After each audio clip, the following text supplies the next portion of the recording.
And initially, I got involved with Fuzzy Death Machine not because it was easy to do easy AI music, which to a degree, it is easier than, well, it's much easier than Psycho Land because I do a lot more in that. But, it's not entirely easy. When I generate the stuff, I don't just generate and throw it out there. I find that artistically boring. Now, not everybody who does AI music does things like I do, and whatever works for them works for them. But for me, I can't just take something and then throw it out. I have to take it and work with it, shape it, add something to it, leave my mark or whatever. Or else I put out a couple songs where I didn't add anything to it, and it just felt kind of hollow. So I always, whenever I generate this stuff, I always look for the best version and where I can add something to it.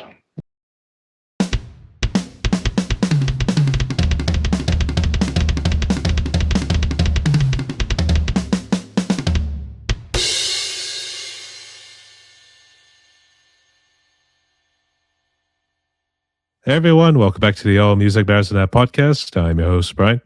And today, welcome a special guest. We got Fuzzy Death Machine, aka Mr. Kain. How you doing today, brother? How you doing? I'm doing pretty good. How you doing, man? Not too bad. Still trying to shake this cold and it's actually starting to feel like spring outside, but I think it's gonna wear off here pretty soon because if you know how the whole month of March usually goes, it's hot one day and cold the next. So Yeah, no kidding. What area are you at? Are you in the U.S.? yep, I'm in Steel City, Pittsburgh, PA. Oh, so you're yeah, okay. So you're across the country. What's the weather like over there right now? The last 2 days felt like spring, actually close to summer because it did get into the 70s. But All right. Yeah, it's pretty much actually, the same here hmm, in the actually we got hit 70s. with I was gonna say actually we got hit with a little storm yesterday, so it's our first thunderstorm of 2026. Oh boy, did y'all get snow and stuff? We got hit with a bad snowstorm a while back. It was more in February there, so Oh, okay. actually highest we had in a while, 10 inches to be honest. So Oh wow. so got turned to Buffalo a little bit. So Yeah, that's I haven't dealt with snow since I lived in West Virginia, and when I've been through a few blizzards, and yeah, that's no fun at all. after the last one, he's like, "I am done." But which part of the world are you hailing from? I'm here in sunny Southern California, living in the OC. I was gonna say somewhere in the San Diego, close to LA or somewhere. Oh yeah, I guess a lot of people aren't from the OC is Orange County. It's between Los Angeles and San Diego, about halfway between. I live about an hour and a half north of San Diego. Maybe we can know people out of the Cali region, mainly in various parts. So I'm at least familiar with the area. So, Yeah, all right. it's I love the weather. Um, I love the weather, and I like some of the areas, some of the people, but I miss the East Coast. I've lived all over the U.S. I lived in the Midwest, and of course Pacific Coast, and then the South, and then the East Coast. And I miss the East Coast the most. When I was living in West Virginia, and the attitudes there a lot more laid back, less superficial. I miss being over there. I would say Georgia was always nice, especially when we get to like the Savannah region, that sort of places. Georgia's beautiful. I've been to Georgia. Yeah, visited somebody there about 20 years ago, actually. Was over in Atlanta, and I didn't think that Atlanta before I got there was going to be. I expected just all city and stuff, kind of like Los Angeles, but there's some parts of Atlanta are just beautiful. I would love to move there someday. I'd say they got the 6 lanes, so we can at least say they're trending in an LA direction, if we want to say it that way. So, so that's cool. But I guess what you been up to in terms of music wise? Got some new material in the works or released recently? Well, I just released an album called Fart Box under Fuzzy Death Machine. It's actually doing surprisingly well. Um, I don't have anything in the works right now for Fuzzy Death Machine. It's usually just whatever the inspiration is. Whenever it hits, I run with it, as long as it's funny. I have two things: Psycholand and Fuzzy Death Machine. Psycholand is all original music, and it's heavy metal, industrial, kind of influenced by like Nine Inch Nails and Rob Zombie, Rammstein, Metallica, Danzig, stuff like that. All like almost all very serious stuff. And Fuzzy Death Machine is like the opposite of that. It's all different kinds of genres, mostly AI music. I use an AI generator, but a lot of times I'll go and add things to it. I've added like guitar, voiceover. I'm going to eventually add some vocals to a song, but I want to make sure that I find the right one, because when I add things to it, I don't want it to stand out too much. I want it to work with the song. So I haven't provided vocals yet, but one day I will. Did some guitar solos for a few songs, added a lot of special effects, or sound effects rather, stuff like that. But with Fuzzy Death Machine, the direction I go is, just whatever's funny. That's the main goal. I'm not here to try to move people emotionally or anything like that with this stuff. Is just if it makes you laugh, then, I run with it. So, but haven't had any inspiration since the last album. I just put that out in December, I think. It's it's making some pretty good traction. I'm impressed. That's good to hear.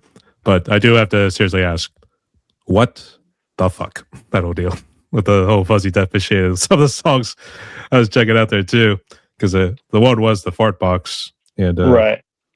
actually it looked like you always started. I think on that EP you had the first word was always Fart Box, and then something afterwards. Yeah, So the song has five renditions of the same song and just different styles. The first one, the biggest one, is Brown Suede Shoes version, which sounds a lot like the Stray Cats or Elvis, or in that kind of vein. The rockabilly one, it's very catchy. I really enjoyed that one. Let me see if I can remember off the top of my head the order. The next one is the Badonkadonk version, which is the rap, street rap version. Then there's, I think, the heavy metal one, which is the Five Pecker Butt Punch version. Um, I try to make the titles as funny as I possibly can. And then there's the Josh Graben version. I don't know what genre that is. I sometimes call it contemporary, um, adult contemporary stuff. I'm not really sure, but I was listening to it and it sounded so much like Josh Groban, and there was the Michael Bublé or whatever. I don't usually listen to a lot of that type of stuff, but when it came out, when I generated that out, I was just blown away by how emotional it sounded, and yeah, just so incredibly funny. I couldn't stop laughing, so I used that one. And then the last one is the "Oh my God, shut the fuck up" version, which is, I wanted to see if I can make it sound as cutesy as possible, and I got that version, and I wanted to both plug my ears and laugh my ass off at the same time at the song, so I threw that in as well. The song was originally, all five versions had the same lyrics, and that was written, well, as I advertised, because I'm ever the romantic. I wrote it about my fiance's ass. So it's a love song to one of my favorite parts of her body. Because again, I'm a utter romantic. She loves it. She loves this song. I guess actually we'll go back to the old school romantics if we wanted to say Oh, it that way. Yeah. Yeah, absolutely. A lot of the stuff though that I do for Fuzzy Death Machine, I tag the music, and it's a combination of humanoid and AI creativity used to produce comedy music for about really stupid shit. There's really nothing that I think there's only been one song that I've done that was serious. It was a song called Morning Glory, which a friend of mine passed away, and her daughter came to me and asked if I could do a song. My friend had put together some lyrics and stuff, and she had always wanted the song to be in bluegrass, and I have no idea how to do bluegrass. That is not my strength whatsoever. So I was feeling kind of down because I was like, shit, I'm gonna let her daughter down. And my friend just passed away, and I want to honor her, but I don't know how to do bluegrass, and I don't certainly don't know how to sing bluegrass. Um, and I thought, well, Fuzzy Death Machine, I can do AI stuff. So I threw it in, and it actually popped out a pretty good version. And so I added a little bit of voiceover and a little bit of sound effects in the beginning of it, and sent it to her daughter, and she loved it. And so I threw it on one of the albums. But every other song I've done has nothing to do with anything serious. I've got, like Vigilante Nuns Strike Back, which I added so much to that song with sound effects, bunch of motorcycle sounds, gunshot sounds, voice announcer, bunch of stuff. Then there's, Sport Fetish, Only Farts, Ode to an STD, Twerking for Jesus. Uh, there's some others I can't think of off the top of my. Oh, Thanos takes a shit as well. They're all.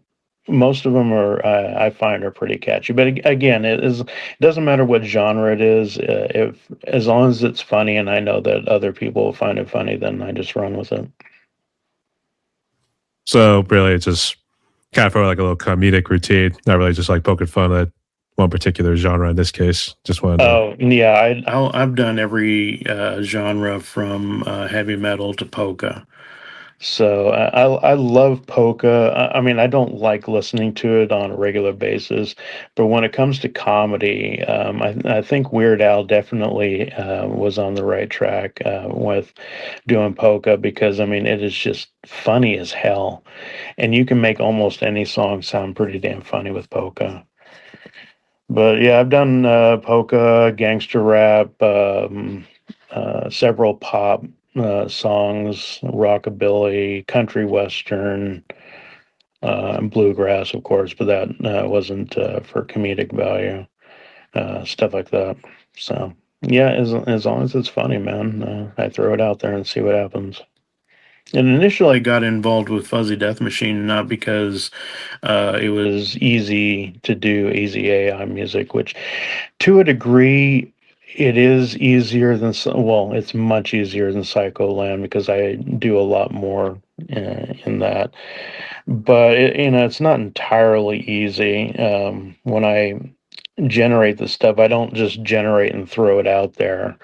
I find that artistically boring. Now, not everybody who does AI music does things like I do, and whatever works for them works for them.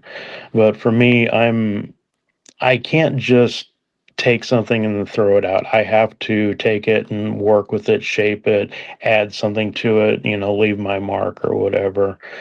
Or else I put out a couple songs where I didn't add anything to it, and it just felt kind of hollow. So I always, whenever I generate this stuff, I always look for the best version and where I can add something to it, whether it's voiceover, guitar, sound effects, or whatever. I always have to add something to it because it would be artistically boring for me if I didn't. Yeah, and we'll also touch on the AI just a little bit here too. But first off, Fuzzy, welcome to my podcast here, mate. And the way it's going to work is I just want to ask you some questions to get you to know more as a musician, but also as the individual as well here too. So, Okay. you ready? Yep. Hit me. All right. So we'll start back at the beginning. He was just a wee lad. I guess. What? I guess. What's your backstory, and how did you become a musician? Oh God, I'd say a lot like other musicians. I started as a kid. My first instrument was a penny whistle, and I think I've always been kind of a natural performer because when I got that penny whistle, like the first thing I remember doing, like almost immediately, I ran outside and I was walking up and down the sidewalk in front of people's houses, playing very loudly hot cross buns over and over and over again. Sometimes standing in front of like the house and facing them and playing towards the house because I was trying to entertain everybody. And I think I was like 4 or 5 years old, and then I ended up a couple times in plays and stuff when I was a little kid, and I loved doing that. So I think I've always been kind of a performer in different ways, and music is always just. I mean, I know music comes kind of easy for everybody, just listening to it and stuff like that. But for me, I wanted to sing and I wanted to play and I wanted to be in front of other people while I was doing it. It's just you get as a performer, a live performer, and I haven't played live in God knows how long. It's been a while, but as a live performer, it's just this incredible rush that, in my opinion, you can't really get from a whole lot of other things. Um, like my first show, I played when I was like 16 years old. And originally, what's funny is that when I started wanting to become a part of a band, I did not want to be a singer. Being the idea of being a singer scared the shit out of me. I wanted to actually be a drummer. I wanted to be in the back, play the drums, get out all my aggression, but nobody looking at me. And unfortunately, I really sucked at drums. I played for like 3 or 4 years. I even quit high school band because they wanted me on tenor saxophone, and I hated saxophone so much. I took it because they wouldn't put me on percussion. Um, so that was like my second choice, and I only took it because I thought it would make me look cool. I just had this image in my mind. This was in junior high, but I just have this image in my mind about sunglasses, Blues Brothers type thing, or the suave, slow, romantic, sexy, sensual saxophone playing, and all that cliche shit. And it was nothing like that whatsoever. And I hated playing the saxophone, so they wouldn't put me on percussion, even though I had a high enough score that I could have done so. So I quit and got myself a double bass drum set, and I loved playing it, but every time I tried out for a band, almost every time they would kind of give me the side eye, like, are you kidding me? Why am I wasting my time doing this? So the last time I decided to try out, I was 16. I was jamming with this kid who was like about 14 or 15 years old, and he was looking at me like giving me the same, Jesus Christ, I can't believe I'm jamming with somebody that sounds this bad. And I kind of got frustrated and I gave up. And he goes, I've heard you sing, because this was back when I had just found my singing voice in heavy metal, and I could sing Slayer and Pantera and Metallica really well. I've got that. I can do that James Hetfield, Rob Zombie growl pretty well. And he goes, "Why don't you try? I got this other band. Why don't you try out singing for them?" And I almost said no because it's me in front of having everybody stare at me. Oh, hell no. I don't like people staring at me. And so I thought about it for a real long time, and I decided I went and tried out and got the gig. And we got our first show at this after hours, at this flea market that would allow bands to play there after hours. So I played my first show, and oh my God, I was scared shitless. It was, I mean, I'd been on stage before, and I'd been in theater. I'd had the lead part in this one play, and this other play, I was the first person to come out, the very first time I performed in high school play, and it was just horrifying to me. Stage fright was terrible. But getting up there, it was terrifying, but with music, it was easier. And I wasn't sure if I liked it or not, but the guy who was running the show, who invited us to play, he knew it was our first show, and so he goes, "If you start losing the crowd, always pull out a Misfit song. Play a Misfit song, the crowd will usually get going." And I've used that every time I perform. I always have a Misfit song in the pocket because if you're playing to a rock or metal crowd, almost everybody knows the Misfits.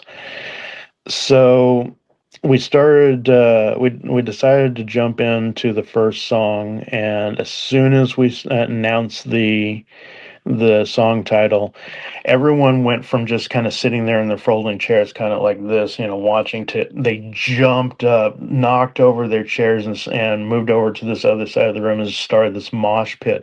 And I got this chill just going up and down my spine, like, oh my God.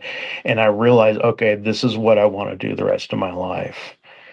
So that's kind of the story of how everything started. I went from a penny whistle to, see, did I play anything else besides that? Yeah, well, I played recorder, but that was for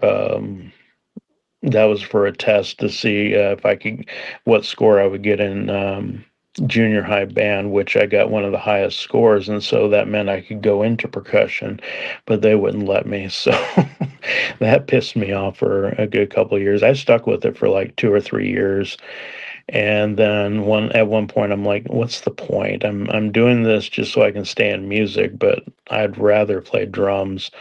So I quit and took up drums, and horrible at that, horrible at saxophone, and tried singing, and it came really natural to me, and I've been kind of doing the lead singer thing ever since. Yeah. Okay, so this band that you were a part of, I guess, out of high school there, was this what eventually would become Psycholand, or did you jump around in various Oh groups? no, no, no. I kind of wish that I had stuck with those guys because they were pretty good for their age.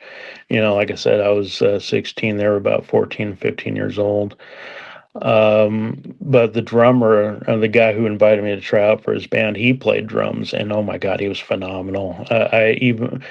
He could, at 15 years old, he could give Lars Ulrich a run for his money. He was really damn good.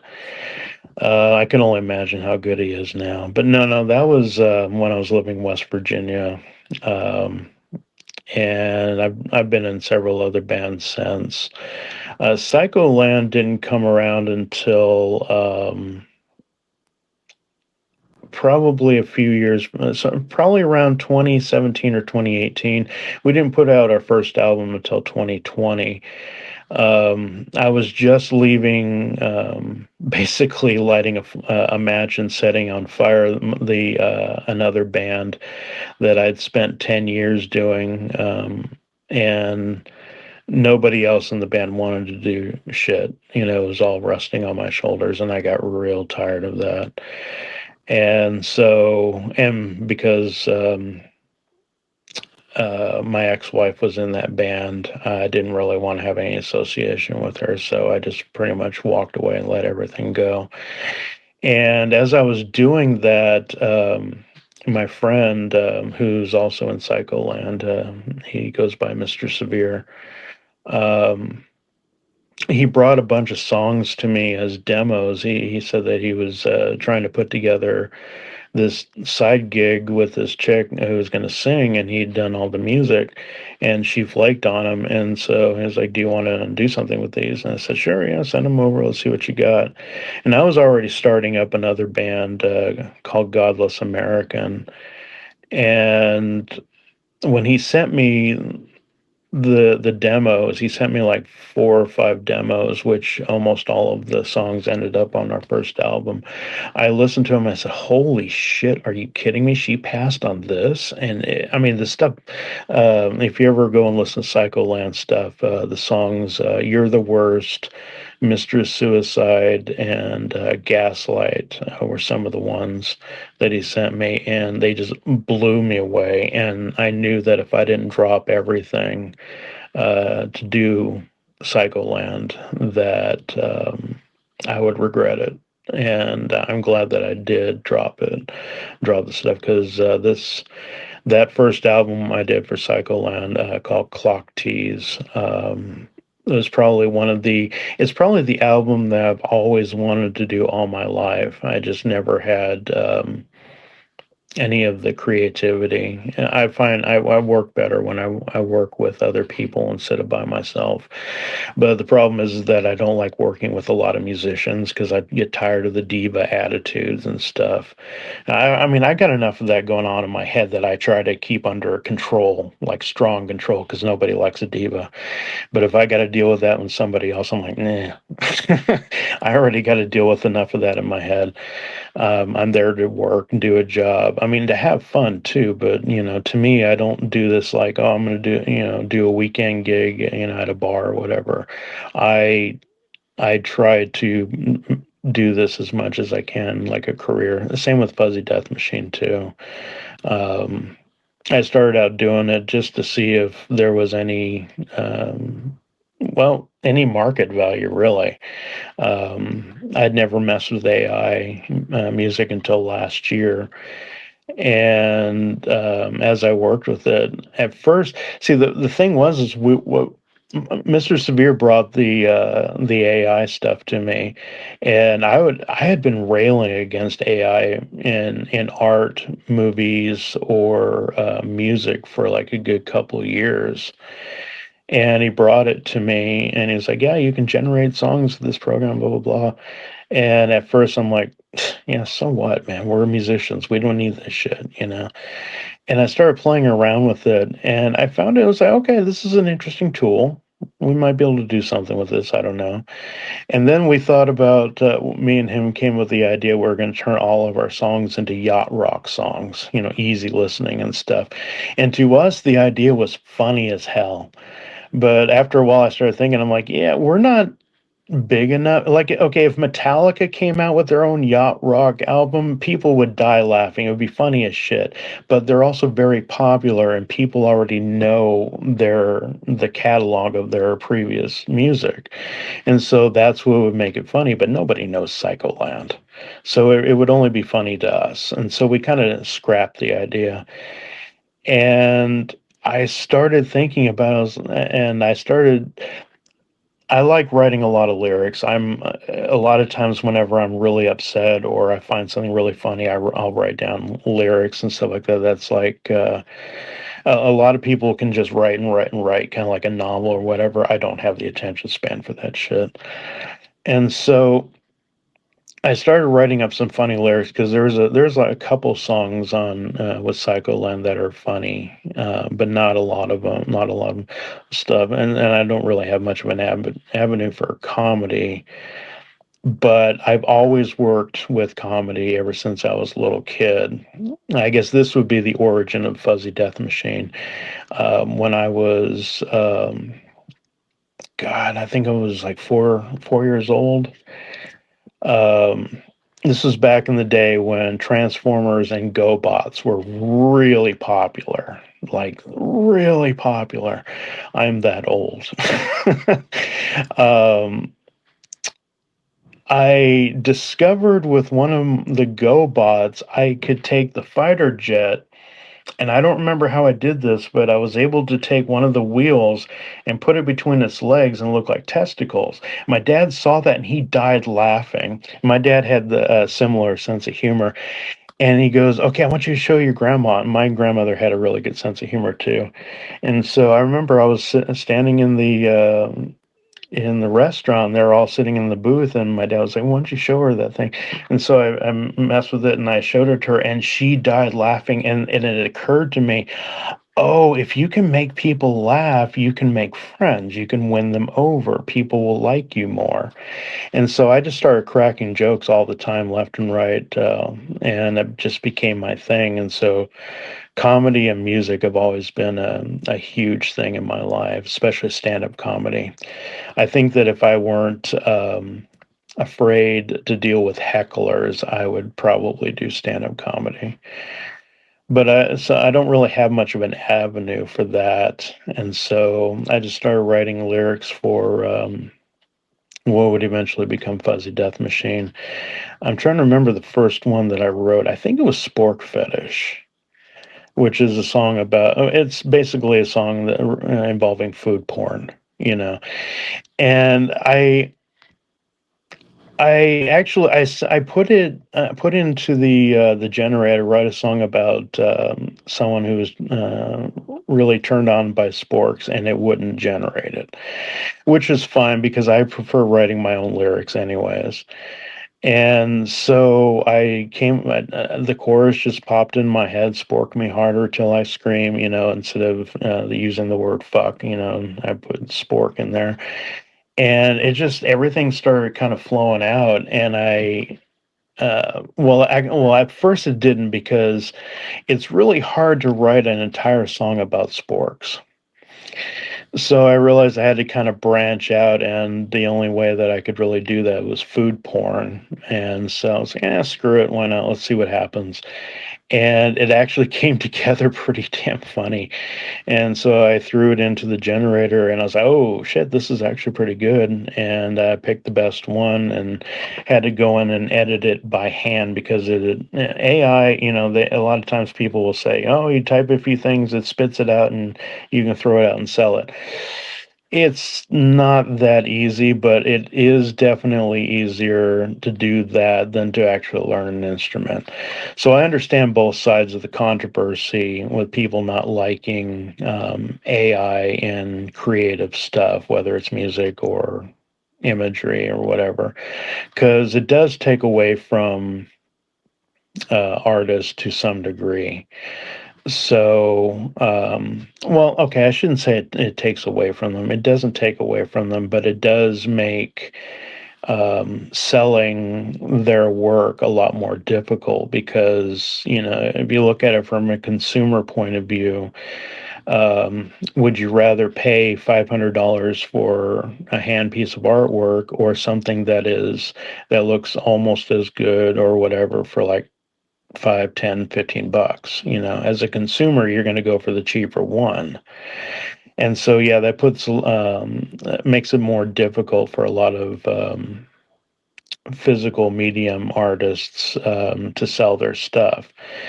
And unfortunately, that's just the way a lot of automation and computer and mechanical stuff go. The same thing happened when automation started happening with factories and things back in the 80s, or maybe it was the 70s or whatever.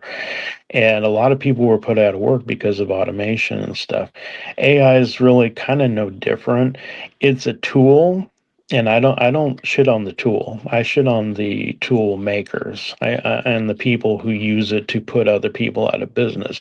Like the factory workers and the automation. There's nothing wrong with automation, but the owners of the companies would use it to replace workers. That I have a problem with. And with AI now, the problem that I really have with it isn't the tool, it's people like the owner of Spotify, and how they will create artists that aren't really artists and throw it on their playlist just so they don't have to pay real regular artists. Um, and there's going to be plenty of record labels, I'm pretty sure, that will just start generating music and selling it as if it's an actual band. And then, of course, you get these other artists who will generate, you know, they're just doing kind of like what I do, only they don't tell anybody that it's AI until they've gotten millions of followers, and then, oops, yeah, sorry, we're AI. That's some bullshit, man. I don't bullshit people from the get go. I let people know that it's um, a combination of AI and human creativity. And I've found that I haven't gotten a lot of backlash. I have had some, but a lot of times it's people who will find out that I do AI music and they think that they make automatic assumptions that, oh, he all he does is type a few things in and then sells that. No, I don't. I do not do that. I always try to add something into it and add a human touch to it, so to speak. But there's also other uses for AI that a lot of people have not really thought about. I'm a part of a few AI music communities on Facebook, and I've heard some really wonderful stories about, kind of similar to what happened with my friend and her lyrics and putting together the song Morning Glory. There was one guy that I heard about who his son died, and he wanted to memorialize him because his son wrote poetry and stuff like that. So he put his poetry and stuff through the AI and was able to put out the music honoring him. And I thought that was a really great way of using that. Um, I've also seen like one or two people who don't have they live like in backwoods or whatever areas of where they live, and so they don't have a lot of people around, and so and they don't know how to play instruments, and so they'll generate AI instrumentals and then sing over those, things like that. And I thought that's a great way of doing things too, if you don't have those kind of resources. So there's all kinds of ways that you can use this stuff, and I'm all for 99% of it. I'm just not for the people who go and bullshit and dupe other people into believing that it's something that it's not, just so they can make money. That's where I have a problem with it. Yeah. So, yeah, it's a great tool. It can be used for good things. It's just human beings. Uh, seems like when it comes with human nature, a lot of things start out with really great intentions, but usually eventually get tarnished by greed or whatever. You know, so I don't crap on AI. I just crap on the users who use it to fool other people because you don't really need to be doing that. Human nature, unfortunately, whatever you think about it. So, Yeah. but that at least did kind of answer the question, the whole thing with, because I always brought it up in my other interviews when talking about AI and social media. Hmm. So, and obviously also talked about, I guess, whenever you do get hecklers, do you try to respond, or is it just one of those things you just ignore whenever they're saying like you're not a real musician, that sort of deal? Um, I actually challenge them because I've got a lot of I've got a lot of I've thought about the subject a lot. I didn't just jump into this. Ooh, a way to make money. It's blah, blah. No, not at all. I mean, yeah, I wanted to see what the market was, but I wasn't going to just, like I said, just generate and throw it out there. Um, a lot of times I don't really like to debate people, even though that's what I kind of was doing. I would sit there and a lot of times I'll kind of pick apart the argument. And a lot of times, the arguments I do agree with are, like I was saying, I don't like, how people try to BS other people. The other argument is that it is horrible for the environment. I completely agree with that. But I'm not going to stop using it just because the people who created it are acting in their own best interest instead of the environment. It's up to them to provide safety, and do things to help. Yeah, I'm not finding the right words but to help with less impact on the environment, because there are ways to do it. They're just not taking those steps to do that. I'm not going to stop using a tool just because the creators are not being responsible. I hope that eventually they will be, but I mean, human greed. They're making a lot of money. I'm kind of doubtful. Plus, I mean, if you think about it, I hate to look at it completely cynically, but the world's on fire. I'm not going to get too much into politics, even though I've got so many strong opinions on that. I try not to talk a lot about politics on that, but there's a lot of companies who are a lot of regulation on companies that pollutants that get pumped out into the environment. The regulations have been taken away or lessened. And so there are so many things out there that are contributing to the destruction of our planet. Me using the AI is just kind of like lighting a small match and throwing it onto a bonfire. It's not really going to add much to it. And I know the other argument is like, yeah, but one person and one person over here, it all kind of adds up to it. But I mean, dude, the people you need to really be talking to are the CEOs that are pumping out harmful chemicals and crap um, into the air and stuff and messing up, contributing to global warming and everything.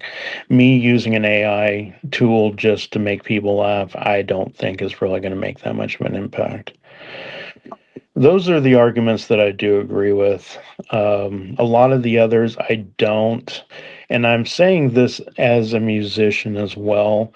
But a lot of the other arguments that I see, and this is going to piss a lot of musicians off, just saying this is not a popular opinion, but a lot of times the arguments kind of come down to one of, they took our jobs, from the old South Park thing, because I took your that's, job. So yeah. well, I tried really hard to not think of it that way because that was one of the first things that popped in my head, and I looked more deeply at it. But a lot of times the people who are offended that not everybody, but a lot of them who are offended by AI music and saying you're not a real musician and you're stealing streams from me and stuff like that. I've got I've got Psycholand over there. Do I think that Fuzzy Death Machine's going to take away streams? No, not at all. I've never been afraid of that. It's just kind of like you got Metallica and Megadeth. You listen to Metallica, you love Metallica, and then suddenly you discover Megadeth. Well, is that going to take away hits and streams from Metallica? No. Are you going to stop listening to Metallica just because of Megadeth? No. You listen to both. And so I don't really find the argument very valid. And in my opinion, and again, all this is just my opinion, but it seems that I'd say about 90% of the people who feel that way, they're taking away streams from me. A lot of them, their music isn't that great. And in my opinion, if AI is if this really great song that was generated by AI is taking away from your stuff, then maybe you need to make your stuff better. Work on your sound, polish it, try to go for a more pop oriented type sound. And like with Psycholand, it is heavy metal, it is industrial, but it's polished in kind of a way and written in kind of way that has a more broad appeal, a pop appeal. Um, and so that really helps us out a lot. Uh, I don't worry about it because, I'm not saying this because I'm a part of it, but Psycholand is pretty good. Most of the music is written by Mr. Severe, and he, in my opinion, as I say in almost every interview, is a musical genius, in my opinion. And I love working with him. And so, because we've got a really good sound, I don't really worry about that kind of stuff. And I think that if any artist has a really good sound, they really shouldn't worry about that. And the other side of it that I thought about that I don't think a lot of people have is that I think eventually AI music and AI and art and all that, we'll just stick with music. AI music is probably going to make actual musicians and their bands more popular in the future, and because you got AI slop being thrown out there left and right, usually by a lot of people who want to get monetized and make a lot of money through, screwing over the system. Um, Eventually, people are going to get tired of perfectly polished music, and they're gonna start getting a hunger for a more human type feeling. And so I think that eventually there will be a resurgence of interest in I don't know what to call. We're still in the shift of AI versus artist created music, and I don't know how to refer to each one of them now. But people driven music, I guess, whatever, I think is going to become more popular because people are going to want some of the mistakes, some of the slightly off key type stuff, not fully off, but just a little bit, or maybe a slight crack in that note in that voice that gives it kind of a more emotional sense. I think people are really going to start wanting to gravitate towards that stuff more eventually, just because AI sounds perfectly polished in the same way as almost every new artist is nowadays. Any new artist you hear on the radio sounds almost exactly the freaking same. And it's because it's all mixed in the same way, usually by the same studios and all that. And it sounds so perfect, you can almost not tell the difference between that stuff and AI generated music. And I think people are going to get tired of that. I think that people are going to start gravitating towards human created music with actual instruments and all that. They're also going to probably gravitate more towards seeing live bands and all that. So I think that a lot of the attacks on AI right now is kind of like the attacks that people would throw out when computers in general were becoming popular. It went from, oh, I can do spreadsheets on my desktop to, oh my God, Terminator's coming. They're going to kill us all. I think it's the same kind of fear, just in a different way. But I think people are being pretty short sighted on it. I don't know. I could be completely wrong, but the way I've seen human nature over the last 50 years, God, I'm 50 years old, just turned 50 recently, still hasn't sunk in yet. But as I've seen over the last several years, man,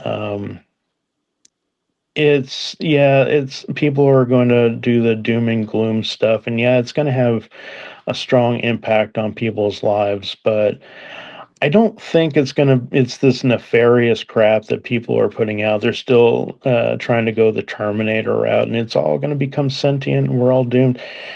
We're not going to be there within my lifetime. I think everybody can relax for a while, and the only thing you have to really worry about is people who have these AI systems, who open AI and whatever the hell Zuckerberg is doing, and all big billionaires and millionaires who start this stuff. I think the problem is going to be that they really want to do sentient type AI, and I don't think they put in a lot of thought into whether it's actually a good idea or not. You know, they want to have AI that can think and for itself and all that, and then they want to put that in charge of things like, this is only what I've heard. I don't know if they're actually going to do that, so take this with a grain of salt. But they want to put that in charge of like law enforcement and the government and war, drones, all that stuff, and that to me is not a good idea. If it has to sit there and make a moral judgment within a few seconds, I mean, AI doesn't have morality. It just goes by, programming systems and all that. And who programs them? Human beings. So there's always going to be the human factor involved, and I don't think that we are farsighted enough to be able to do that and not have shit hit the fan. So that's what I'm worried about, but I don't think that it's going to be here within my lifetime, or at least I hope not. You never know. But I don't think a lot of times these guys sit there and go, I don't know, we got the capabilities, but should we do this? Or, all they're thinking about is their bottom line and how much money they can make. And with billionaires shooting themselves into space and all that, I'm sure they've got a contingency to get the hell out of Dodge if things go wrong. You know. That's normally the conspiracy theory, but yeah, you can say why. Yeah. So You never know, man. fingers crossed. We'll see what happens. But I think it could also tie in with challenges too, because I think before we jumped on here, I think you mentioned about some health problems. But what are challenges do you feel like you face these days, being a musician, part of Fuzzy and also Psycholand? Oh God. Well, I have two different challenges for either one. For Fuzzy Death Machine, it's the obvious, it's AI music and whether people will accept it or not. Um, I've found actually with that, I've had less backlash than I thought that I would. And I think it comes down to the fact that it makes people laugh. It kind of goes back to that thing where I was talking about when, as a kid, you can win people over faster with making them laugh than almost anything else. And so I think there are times, and I haven't had anybody come up and tell me this or anything, but I think there are times that people will listen and go, wow, this is pretty damn funny. And then find out it's AI music and probably go, yeah, but it was still funny. I think that helps me stand out and helps me, survive everything more than a lot of other artists. If you can make your, even if you got an enemy, if you can make your enemy laugh, they'll probably be less of your enemy. They'll warm up to you and stuff. So that has helped a lot, and that's really been my biggest challenge on that is getting people to be open to it, and the other challenges, of course, being in the entertainment industry, a lot of radio shows and stations won't play AI music, which is unfortunate, but I understand because a lot of times, they're getting a lot of serious music that they would rather put, the serious music out that's written by actual human beings. And then of course there's also people who will say, "Hey, I'm a musician and got this band," and they send it in and it's all AI music, duping people. So I completely understand that. And I understand that it's going to take a long time for musicians to get past the self perceived insult that AI music is. For Psycholand, ah. I don't really have. We don't haven't really had a lot of challenges. A lot of people who have listened to our stuff have really liked it. I think the major challenge for Psycholand is my own mental health, because I tend to take on a lot. In life, I tend to take on my I'm type 2 bipolar, and so I sometimes get occasional manic episodes, not big time, not like when I was a kid. It's usually I'll just get like an idea or inspiration, I'll get really excited about it, and I'll dive headfirst into it without thinking about it. Um, and with Psycholand, I'm not only singing and adding guitar sound effects, stuff like that. Like I said, Mr. Severe writes majority of the music, but I go in and I'll structure it around the lyrics that I write. Um, Polish it up. I do the mixing and then the polishing to make it sound like it could be played on the radio. Then I do the business aspect and the graphics, photoshopping and video editing, a lot of video directing. So I'm juggling so many balls in Psycho Land that, yeah, when it comes down to it, we don't really have a whole lot of challenges except for me and my mental health slowing things down a little bit. But no, I think the biggest challenge that I have going on right now is trying to get Fuzzy Death Machine established. It being AI music and people taking it. I mean, even though it's comedy, people taking it seriously as me representing myself as an artist through Fuzzy Death Machine. I feel that eventually I'll get there. I'm just gonna take some time. Yeah, I could see why there too. But I guess how bad was COVID for you guys? And I wasn't sure what you guys were doing music wise, but how was it in terms of family wise and work Oh, wise? COVID? Yeah. Oh man, it kicked my ass. I got COVID in 2020, and I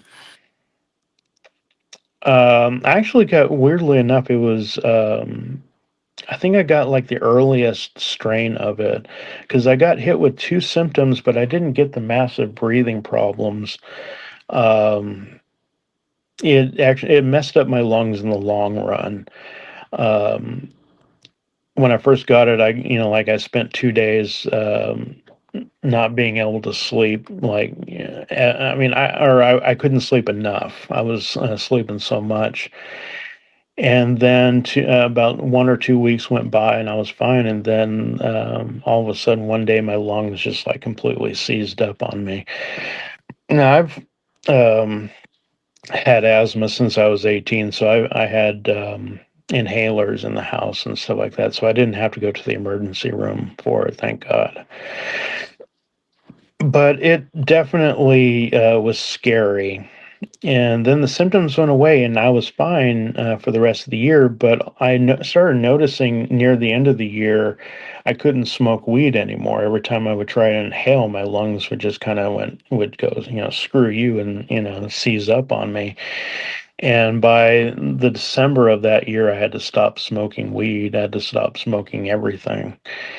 And so now I can only do edibles and stuff. So, COVID kind of messed my lungs up a little bit. And that made doing future songs, singing wise, more challenging. I had to actually change my diet around so I can breathe easier because my diet consists of so much junk food, sugar, chocolate, You name it. pizza. Yeah, everything that is horrible for your body. That's my diet. So I've had to take on a more of a singer's diet um, when I record. And the singer's diet is basically you got to cut out dairy, you got to cut out processed sugars. Um, God, what else? And basically anything that can cause phlegm and uh, clog up your instrument, basically. And just a lot of salmon, and fortunately, I love chicken, so the chicken aspect doesn't. I don't mind that, but there's so much about a singer's diet that I can't stand. If I didn't like singing so much, I'd be like, screw it, I'll just play keyboard or something like that, or go back and try play drums again. Be a hell of a lot easier. But yeah, COVID made things challenging. Not impossible, but I had to change a lot of the way that I had to do things. It was annoying, still kind of annoying, but I mean, hey, at least I survived COVID. I've known a few people who didn't, and unfortunately. So yeah, but here in my immediate family and all that, I was the only one affected by it, thankfully. Yeah, it wasn't too bad. That's good to hear. But sorry for any losses that happened along the way. You guys with close friends of yours there too. So Yeah. Yeah, it yeah. happens. But good to see you are doing well there, mate. Good to have you along here for the ride as well. So uh have you guys recently done any shows under Psycholand? Because I wasn't sure. Because you sound like you No, were one of those guys. No, we're basically recording artists. I would love to do a live show. show. Last time I did a live show was in 2013 with a previous band, and that show was horrible. Yeah, we were not prepared at all whatsoever, and I vowed after that one that I wasn't going to get on stage again until I was like 100% rehearsed and all that. And we didn't rehearse enough. Nobody else in the band was really doing anything. They were just like, oh, we'll just wing it, you know. And unless you do that kind of stuff on a regular basis, winging it is not a good idea. And it was just all kind of crap. So yeah, I decided I wasn't going to get on stage to perform again until I was like 3,000% certain that I had it in the bag. But everybody in Psycho Land is in different parts of the world, anyways. Mr. Severe's lives in Australia. Ronan, our guitarist, lives in Wales, and I'm here in Southern California. So, and all of us are broke. All of us are not. We do not have a lot of money. So, having everybody like fly over to here to do a tour or whatever, nah, that ain't gonna happen. I hope that one of these days something like that will happen. Highly doubtful, unless some record company wants to sign us and front us a bunch of money. I don't really see that happening. I hope that eventually I'll be able to get into a local band or something. So even if I'm just playing bass guitar or something like that, I miss performing on stage. It's a lot of fun. Yeah. But I think also your health problems are going to be kind of inhibiting you a little bit there too. So Yeah, well, yeah, I'd have to really seriously consider Whether I would go back to being a singer on stage or not, because that it takes a lot of energy and lung power. And the we were going to do a show recently where I had to reschedule, and that was because of breathing problems and stuff.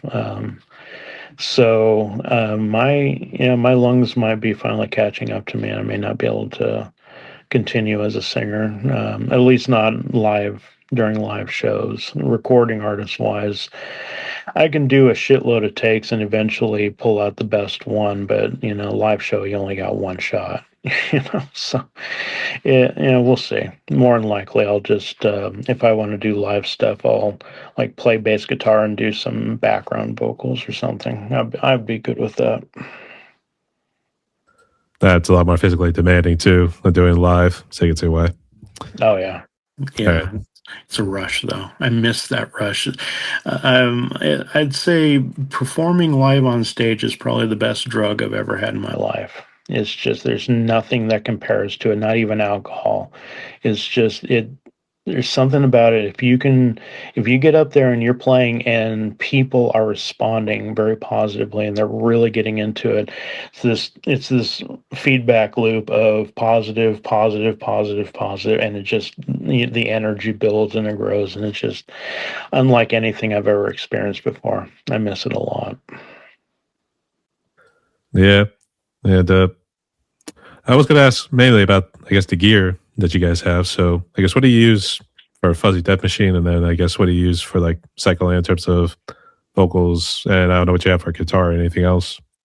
Um, well, for Psycho Land, I record in my walk-in closet. Well, no, It's a very small walk-in closet because it's the best. I got the best soundproofing and everything, and in there I've got this little recording console, the old school recording multi-track thing, and I record stuff on that, and then transfer the vocals over to my computer here. Um, I'm not sure what Ronan uses for his guitar, and Mr. Severe uses MIDI for a lot of the instrumentation and stuff. And that's actually one of the arguments that I do with people who are say that AI music isn't real music. So my question is, where's the line? Because with MIDI, if your viewers aren't familiar with that, it's basically you're programming stuff on a computer program to play different notes where you want them to go, which is kind of like a drum machine or a DAW, digital audio workstation. You're programming into a computer, different notes, what you want to play, and all that. And that is coming up to the very boundary of human versus computer technology creating the stuff, because yeah, you're putting in the notes and everything, but a computer is generating it. So where is the line? And do humans have the monopoly of what music is? Because that argument is, well, humans were involved in creating it. Okay, well, what about whale songs? People will listen to that and they'll fall asleep to that. It's very musical, but humans were involved in that. Um, there have been instances where they've seen like chimpanzees. No, I'm sorry. I'm thinking of a orangutan was playing xylophone and actually was able to do kind of a melody to it. Now, is that not music? Because humans are not involved. So my question is, where's the line? And are we creating an arbitrary line just because it's offensive as a human being? Because a lot of times people will say, anything can be art. Okay, well then why not AI generated music? So where's my question is, where's the line? And if they draw a line, why do they draw it in the sand at that point? Anyway, sorry, I'm digressing. With AI, I usually mostly use the AI programs that I use to generate, and then I'll toss the stuff into my mixing program, and I'll add guitar, mostly sound effects, but I'll add guitar.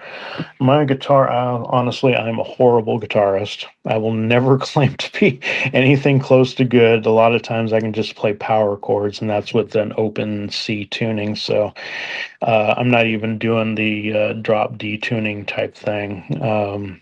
I'm not good at guitar. I will never claim to be. I have Doing more of the Misfits sort of style, yeah. I mean, that's pretty what they say, yeah. much, only Yeah. they play better than I do. Way better than I do. Well, yeah. I never took the time to put a lot of work into it. I put more time in my life learning keyboard, bass guitar, and vocals. And guitar has just been, I love playing guitar, but I don't have a lot of enthusiasm for it. I have enthusiasm for the sound that comes out of it, but putting in the work to make that sound, I've just rather have some. That's why we got Ronan. He's much better guitarist than I am. So I honestly don't know what the hell gear I use. I bought a generic guitar off of Amazon. And I mean, it's so generic. It doesn't even have it's no name brand or anything like that. It's not even Gibson or anything. But it had a pretty decent sound, so I ran with it. I got a couple stomp boxes for distortion, and it's really about it. I don't put a lot of work into it. And everybody, even Tiny Tim, if you ever know in ukulele playing Tiny Tim, he could run circles around my ass. Let's see, what else do I use? Yeah, I don't have a keyboard anymore or anything like that. So yeah, a lot of my instrumentation comes from samples and stuff that are um, on my computer or the MIDI stuff, whatever. So a lot of my gear is computer based and stuff, except for when I do vocals, voiceover, stuff like that. Again, I don't know what stuff Ronan uses, and Mr. Severe does all the music stuff with MIDI and all that. So, long story short. Yeah. Mhm. Actually, I have the same way with MIDI, but I do it with drums. So I've been a drummer for like a little over a decade. Oh, So really? I use Superior Drummer 3 to kind of make the magic happen whenever I'm doing drum covers or putting my drums together for certain songs. I mean, too, I call them studio bands, but I think you just call them recording bands or whatever it is, Right. the terminology you're using. But Yeah. I mean, it's more just so convenient because I just been all of electric sets. With real sets, you have to tune them every time. You got to Yeah. polish them, and then they tend to break. Your sticks will break. It's just more convenient. I went through so many. My problem when I was playing drums is I would get so into it that I would either end up breaking the drumsticks on the rims, and I would eventually I had to get those really big, thick drumsticks, and I would even break those, or I'd break the drum heads. And so when I did get an electric set, I liked that a lot better because the same thing. Don't have to tune it, don't have to take the time to do anything, and it's foldable and stuff like that. It just doesn't look as impressive on stage, but I think it does the job a little bit better, depending on what audio you have it plugged into. Yeah, to each his own there too. But I mean, that's how I roll. Got to like doing it ever since. So Yeah. say I've actually been considering getting another electric set just to. Even though I can't. It's so weird to me that I'm a musician. I can't keep a beat on drums worth of shit.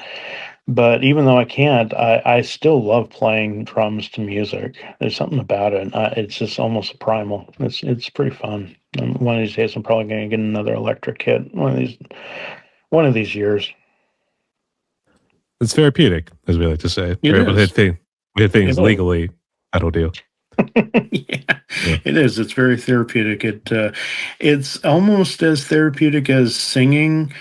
But by that I mean heavy metal singing. I mean regular singing for me is it's okay, but when I get in there and I'm doing a heavy metal song, doing that James Hetfield type singing, it's by the time I'm done, I feel like I run a marathon. It's just like I get all this out of me, that just all this pent up um, frustration, anger, rage, whatever you want to call it.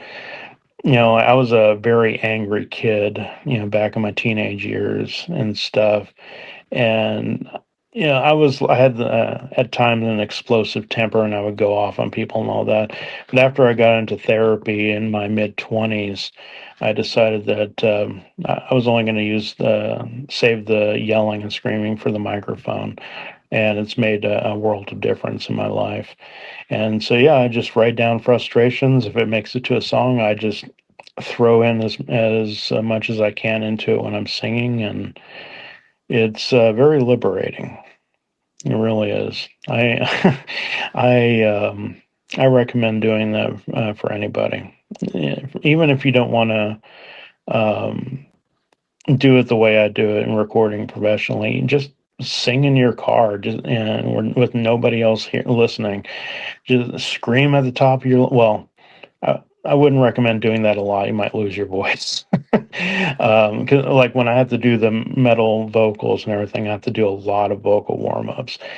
And I tell you, man, before I got into singing, I glamorized the hell out of it in my head. And I did not realize that when you become a singer, you have to approach it like you're an athlete.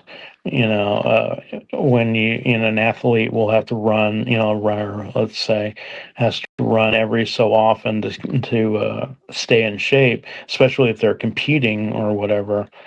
And same thing goes with doing any instrument really.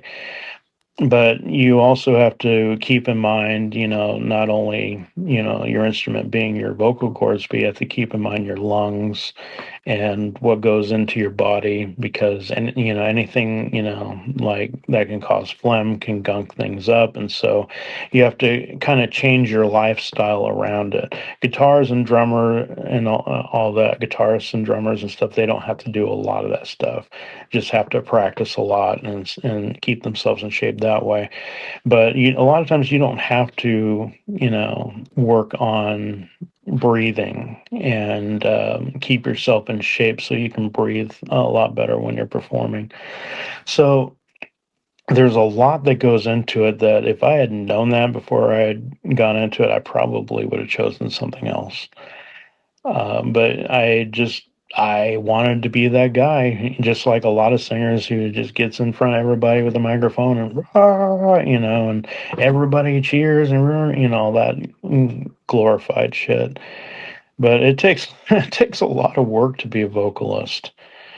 Um, Nobody ever said it was easy. So No, it's definitely not easy. If you enjoy it, then I'd say definitely go for it. But if you do it just because you want to get attention, I'd say choose guitar or drums or bass guitar. Choose anything else. And you'd probably put in a little bit less work doing that. And honestly, I think guitar sounds better, impresses people better than singing does, unless you're a phenomenal singer. But yeah, guitar, you can, if you can play a really good bluesy guitar solo or whatever, yeah, the chicks will swoon. I think these days chicks are taking the drummer and the basses these days. So Well, because it's so rare, I guess. So that's I've probably met my guess. I've met some chicks who only liked drummers or only liked bassists because they like the deep the bass drum or the deep sounding and the bass guitar. Well, I met one that they liked bass guitar, but for reasons that I won't go into on your show. It has to do with bass speakers and so on. Sexually stuff. Things like that, yes. Okay.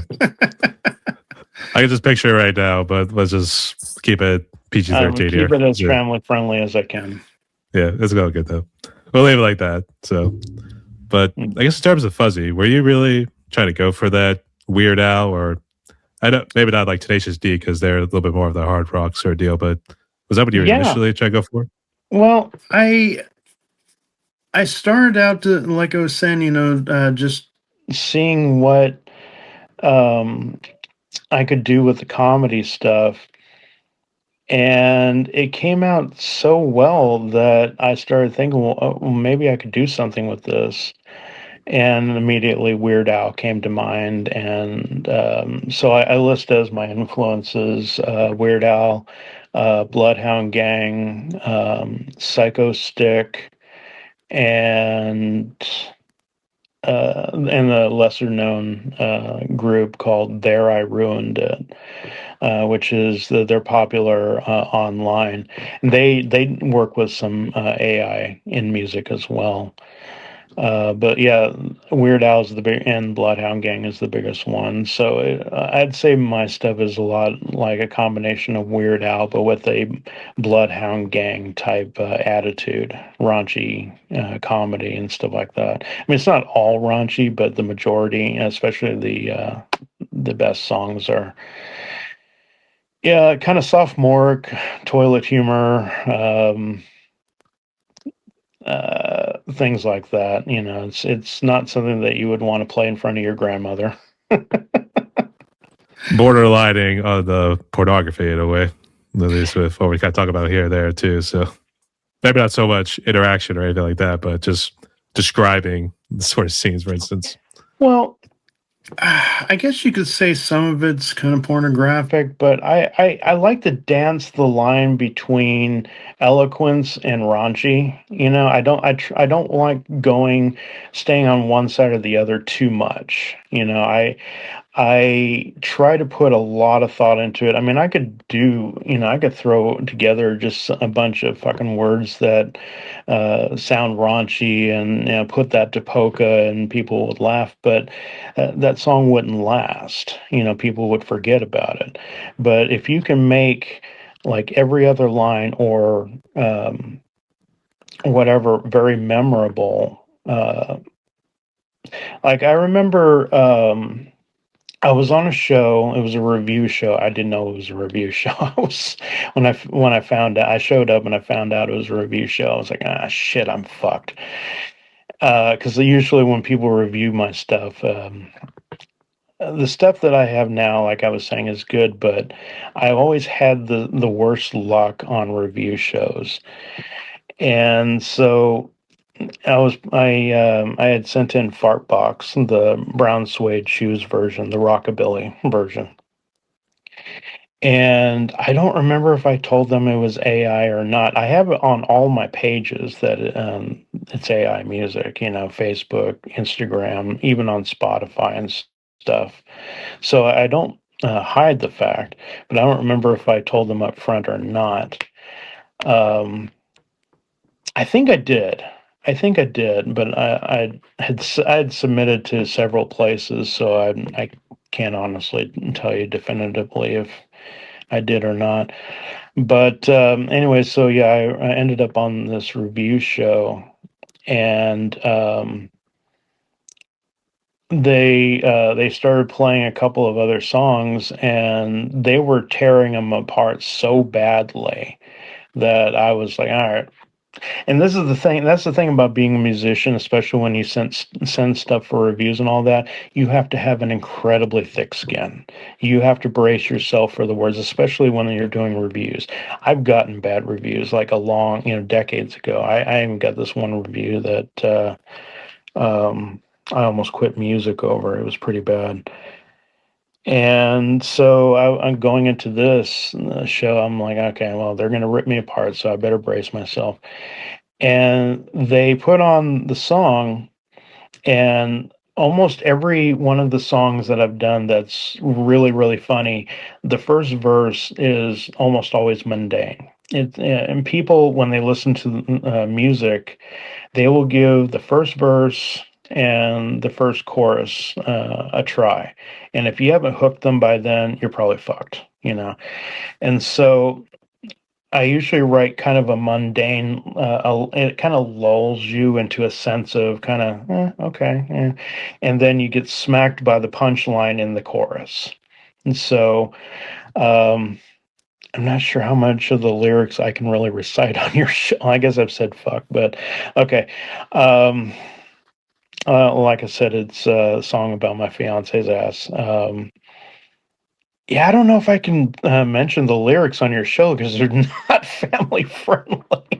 Well, I guess But how do they react when they are well, reading? The first verse, they were just kind of sitting there, kind of. all right, it was kind of funny. And then the chorus kicked in. The first line is meant to be like, "Whoa, wait, what the fuck?" In a funny way. And the first line of the chorus hit, and one of the guys, his eyes went like that, and his jaw went like down to the floor, and he was just holding this look. But with the smile, I'm not doing it justice, but with the smile, and I knew immediately, okay, I won him over. It doesn't matter if he finds out it's AI or not. I won him over, and he didn't really ask, but it ended up winning the song of the day.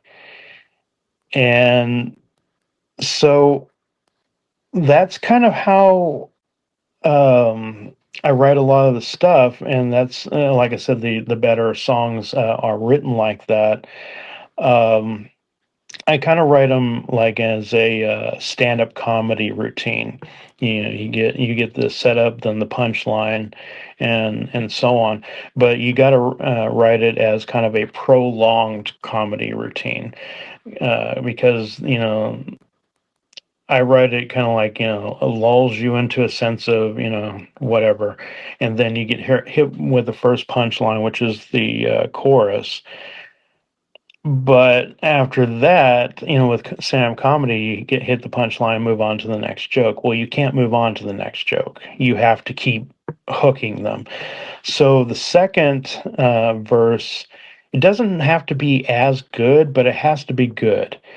The second chorus doesn't have to be as good, but it does have to be funny. The best way to do it is to put your best in the funniest part either at the well, no, actually you should put the funniest jokes at the end, the second funniest jokes in the front, and then if you hook them with the first and second the first verse and the first chorus, they'll tolerate, even if it kind of sucks, the second verse and the second chorus. Just make sure your chorus is funny too. But if you can get them to last to the last verse and the last chorus, and they're the best ones, it makes them feel like there was a payoff for them, and hooks them even more. And by the end of the song, if you can keep them listening till the end of the song, then you probably have a fan. So that's kind of how I approach a lot of the Fuzzy Death Machine stuff. Try to make it as funny as possible, structure it to where you're taking them on kind of a journey, so to speak, and make sure that the end of that journey is a really good payoff. So, honestly, I don't remember what the question was, but that's how I write for Fuzzy Death Machine and stuff. Definitely helps with knowing about the lyrics, that sort of stuff. Initially, I'm trying to remember what the first part of it was, because it seemed to have like two. It was like one part here, then another part. It just kept building off the first question we had asked. And actually, I think it was more leading to like its inspirations or like influences, for instance. But I think you had been mentioning it throughout the interview with like James Hetfield and those sorts of guys. Yeah, for Psycholand, James Hetfield, Rob Zombie, vocal wise and stuff. Mr. Severe, he writes all the music, and his heavy influence is Nine Inch Nails. He's like obsessed with Trent Reznor. Ronan is more, actually, I'm not sure what his influences are. I'll have to ask him. I think it's in the well, he plays a lot of Pantera and Slayer and Disturbed and System of a Down and stuff, so I think it's probably where that area lies. For the Fuzzy Death Machine is, yeah, definitely Weird Al Yankovic and Bloodhound Gang, and Bob Rivers too. I'm sure a lot of people have not heard of him. But he's been around since I was a little kid, doing really funny, messed up Christmas songs. And that's where I first learned about his stuff. And they do other songs too, mostly cover songs, kind of like Weird Al, but they're like a comedy troupe or something like that. So a lot of that. And Psycho Stick, which is a heavy metal band that does comedy and stuff. So, yeah, a lot of it's just comedy music. And if it doesn't come from that, then, I just fall back on the greats, like George Carlin, Robin Williams, Richard Pryor. And a lot of times with Fuzzy Death Machine, I just think of some of the most absurdist things that I can. Like the song "Only Farts" is actually based on a real thing. Um, it's based. So you're It's saying like it's based. like Gordon Ramsay sort of meets like this food sort of porn going on here or something. So Well, it's based on a website called Cake Farts, which was a popular in the 2000 in around 2008, I think. I didn't really follow it that much, but it was like incredibly absurd. It's basically farting on cakes, and people get some sort of thrill out of it. I don't know. It's kind of weird to me. But I just had this really absurd idea one night of with the rise of OnlyFans out there. I was like, I wonder if anyone has ever thought about that cake farts thing on OnlyFans. And I'm like, you know what? I'm just going to write a song about that and see where it goes. And that's it all just kind of fell into place. But and then there's Twerking for Jesus, which is this really kind of subdued country song, but there's one line in the chorus that like you listen to it with all this seriousness, and then one line sticks out in the chorus, and it makes the entire thing funny. Um, so yeah, I write about really absurd stuff that nobody should ever take seriously, and I try to make it as funny as possible. Um, yeah. I would say it's almost like try to do like Fritz the Cat almost. I don't know if you ever read that sort of stuff, let alone seen the movie from Ralph Bakshi.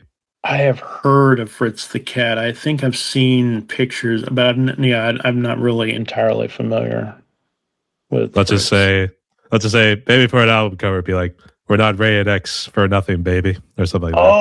Oh, okay. Yeah, I have not looked into a lot of that, but yeah, that's where I remember it from. It was the X-rated cartoon. Was that a comic strip or is that a TV or a movie thing? Or I think it started off as a comic strip, and okay, then director Ralph Bakshi, I don't know if I pronounced his last name right, but whatever. But he turned it into a movie, which was the first rated X animated movie. right on, And right it's on. like yeah, you can definitely see some controversy in it too because they make African American people. I don't want to be rude here, but they made them look like crows. That's right there too, and the Yeah, police were pigs, yeah. and it gets pretty obscene. We'll just leave it at that. It gets obscene pretty at times.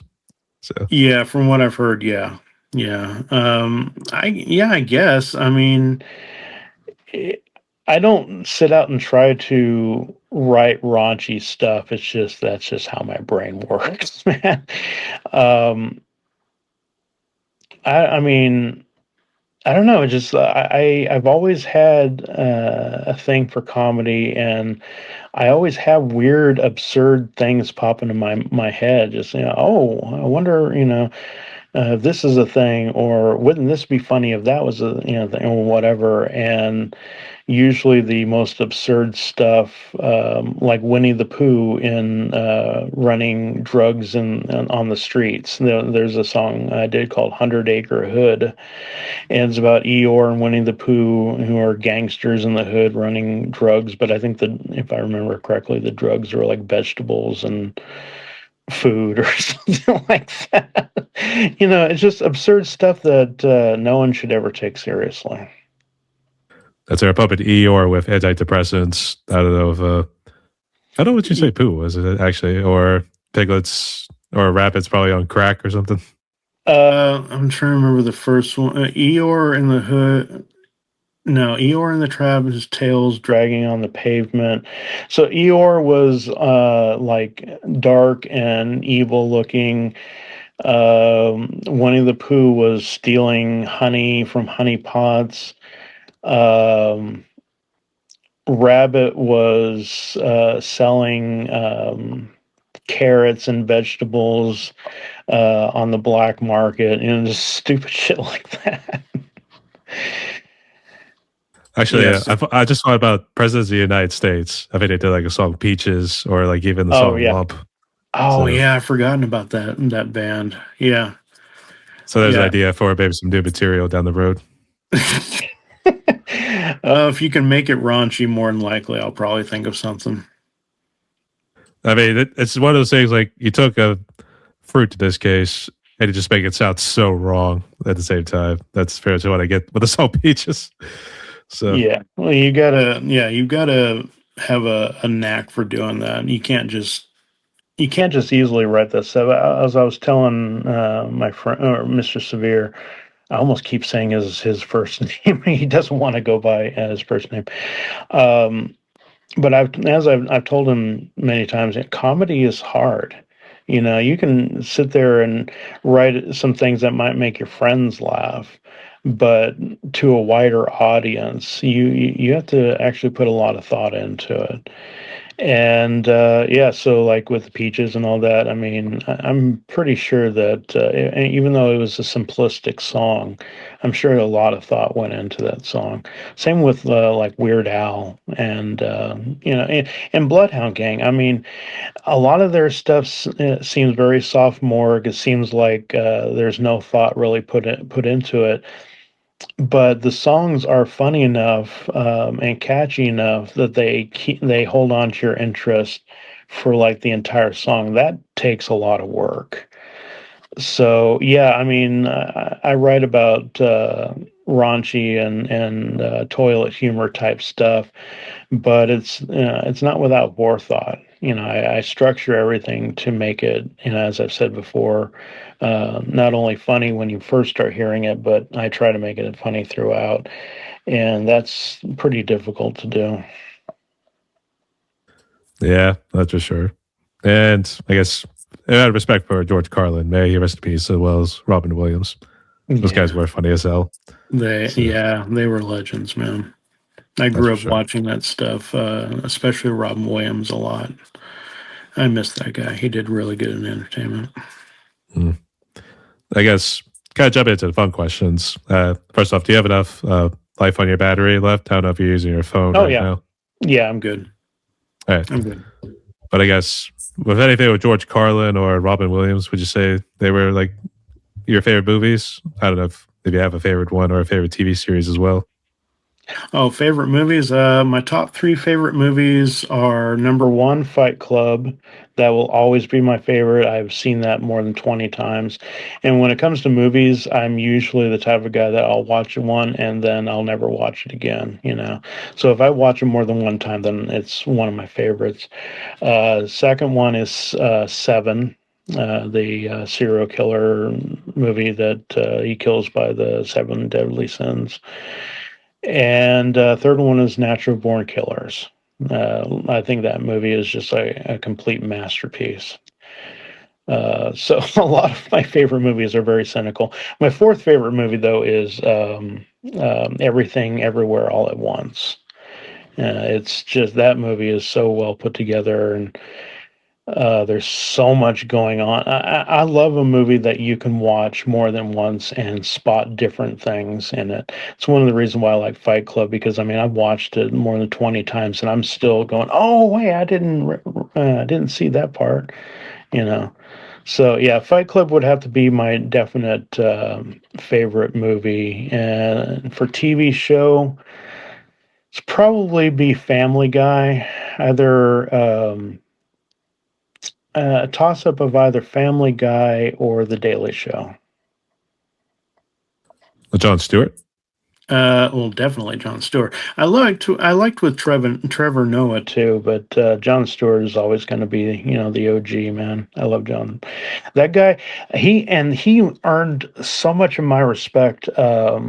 After he left The Daily Show, I was sad to see him go when he before he returned, but he left so he could start a farm to help rescue abused factory farm animals. So he left the Daily Show, which was making him a lot of money, giving him a lot of recognition just to go help animals. And I'm like, dude, everyone loves you already. How can you be so much more lovable? That is so awesome. So yeah, I've got a lot of respect for that guy. He's a great and he fights for the rights of first responders, 9/11 first responders, veterans' rights, and things like that. So I mean, I have so much respect for Jon Stewart. That's why everyone keeps wanting to say Jon Stewart for president 2028. So can we make it happen? No, Oh, I think he would be. I think he would be a good president, but whether it would happen, no. I don't think a lot of people would survive that job because of the extreme amount of scrutiny that you go under and having to make life and death decisions.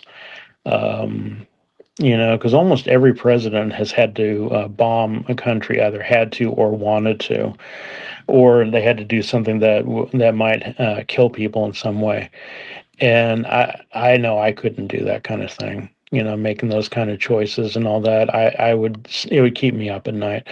So with him, I don't think he would ever want to.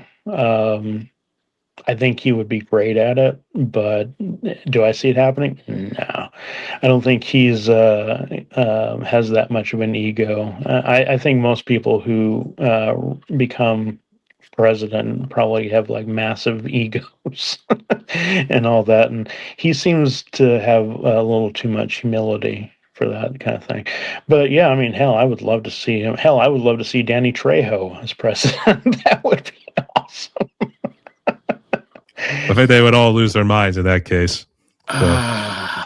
God, yeah, that's a heck of a job. I would never do that. Mm-mm. I guess.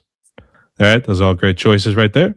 So I guess move on to the next one. I guess yeah, I've been mentioning about a little bit of a singer's diet recently here too. So I guess is there a particular favorite food you guys been digging nowadays? Oh God, all my favorite foods are and the antithesis of what a singer's diet should be. Um, well, I will always like bacon cheeseburgers and pizza, but I think right now my favorite food, and I cannot remember how you say it. It's Mexican junk food, and they make the best junk food. Oh my God, it's like pronounced gansito. Gansant. It's like these chocolate little things that come in this orange wrapper or whatever. Grab them from the gas station. Oh my God, they must put crack in them or something because they're so damn good. So yeah, I guess right now just chocolate junk food would be high on my list, and I should not be. I'm trying to lose weight, and I should not be eating it, but oh my God, it's so good. That's how they get you every time. It tastes good, but it's so bad for you. I mean, Yeah, I'll get Buffalo Wild Wings here later, so I'll be like, do you see how bad that is for me? So I love chicken wings. I've never been to Buffalo Wild Wings though. I heard they're good though. it depends, but the one I have, they've always done pretty well. For the most part, I think they always seem to struggle when they get takeout orders because they seem to misplace or forget some stuff. Oh, So, shit, that sucks. well, you want to feel bad for people because I work a second job, a part-time job at a local restaurant. So you try to be as humble as you can because you know how bad these people are also struggling too. It's like Right. if you go in and act like a Karen or a Chad, then you're pretty much making their lives more shitty than it probably already is. So Yeah, I've worked food service too, and I'm always really nice to waiters and even fast food workers and everything because yeah, you don't get paid enough to put up with other people's shit, especially when people come in with the attitude the customers are always right no matter what. It's like screw you, hippie. No, you're not. So I would have yeah, went with hippie. I probably would have went with MF, the mofo, or something like that. That would deal. So, I may pull the yeah, Joe Pesci card in that case. So yeah. all Yeah, right. you're not paid enough in food service to put up with half the crap that you have to put up with. That's for sure. And also, just be glad the food is edible. If it's one thing that makes you sick, then okay, that's fine. Mm-hmm. Yeah, I learned that real quick. Yeah, you complain too much, or you're too much of an asshole.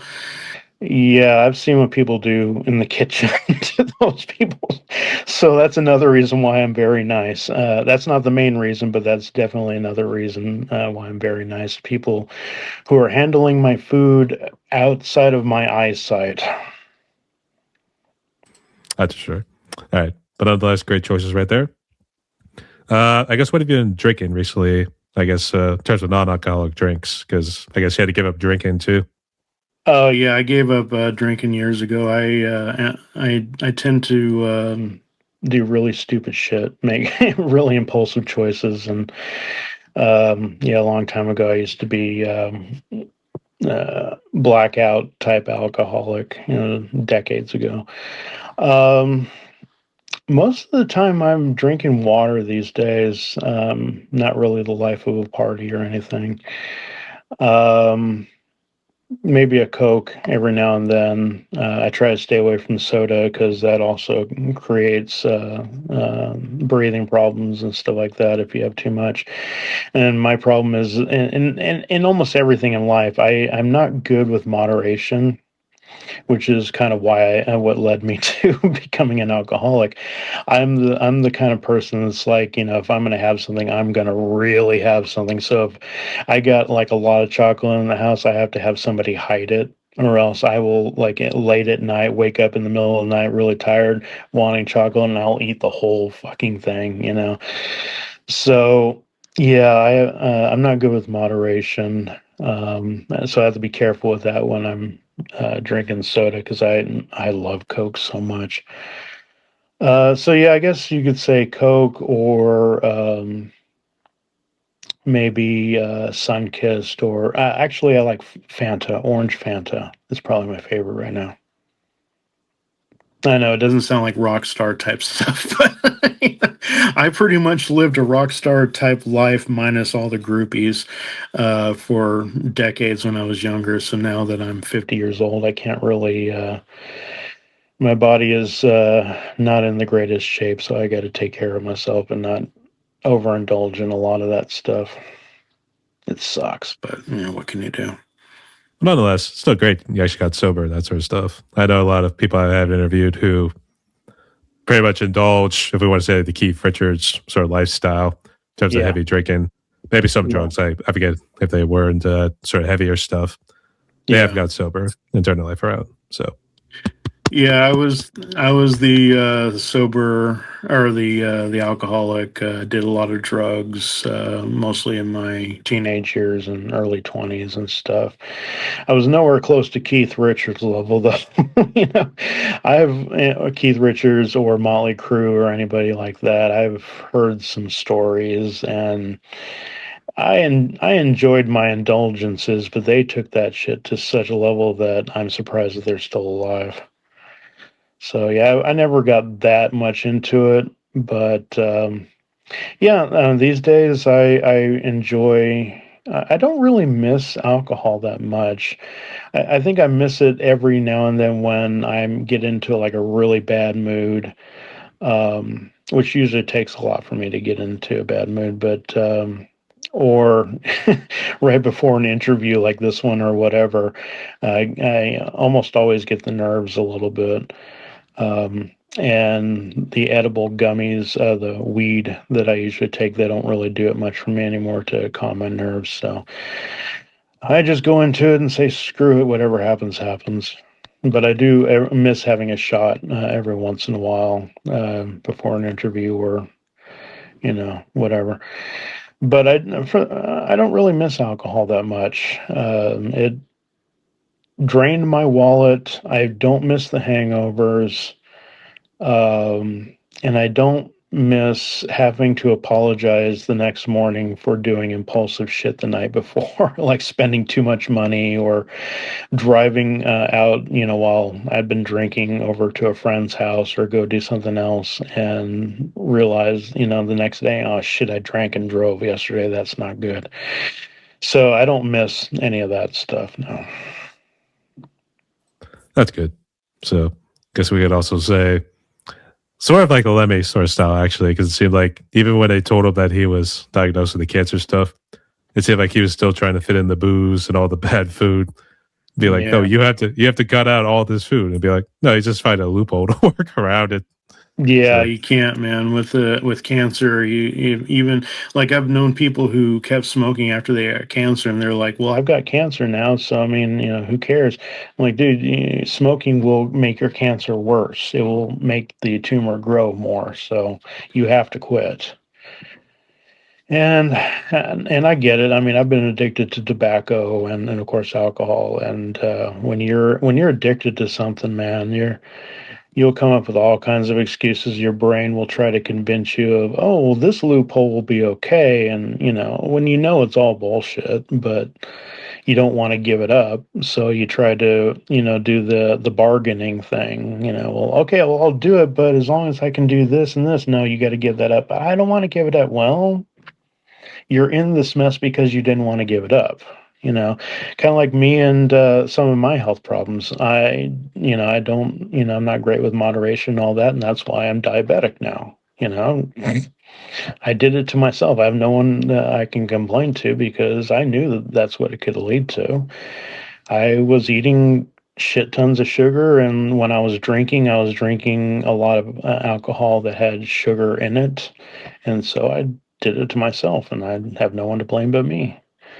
So I had to quit all of that and take responsibility for the stupid shit that I did for decades. but nonetheless, congratulations on being sober there, mate. So keep going strong. Appreciate it. All right. Makes it a And lot easier to deal with. yeah, that's for sure. But for last fun questions, I guess what you been listening to recently in terms of music, whether they're indie or what we consider mainstream?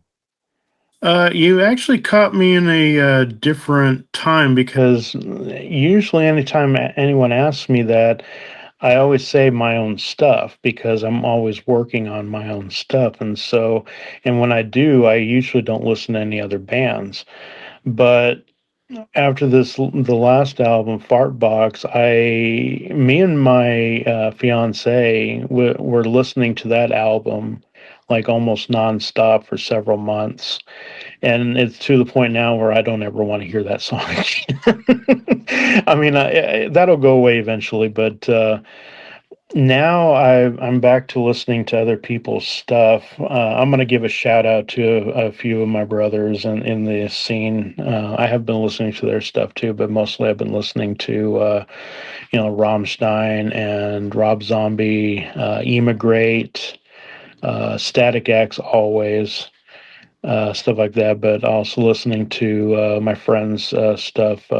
He's under Splatter VHS and does a lot of 80s synth type stuff, which is it's pretty cool. It's nice to kick back and listen to. Another one that I'm listening to is Bow Ever Down, which female vocalist. She has got a phenomenal voice. Um, what else? Dissonance. She's a friend of mine that I've known for a couple decades. Female vocals, EDM, dance type stuff, but kind of dark, like Depeche Mode is dark, in that way. What else have I been listening to?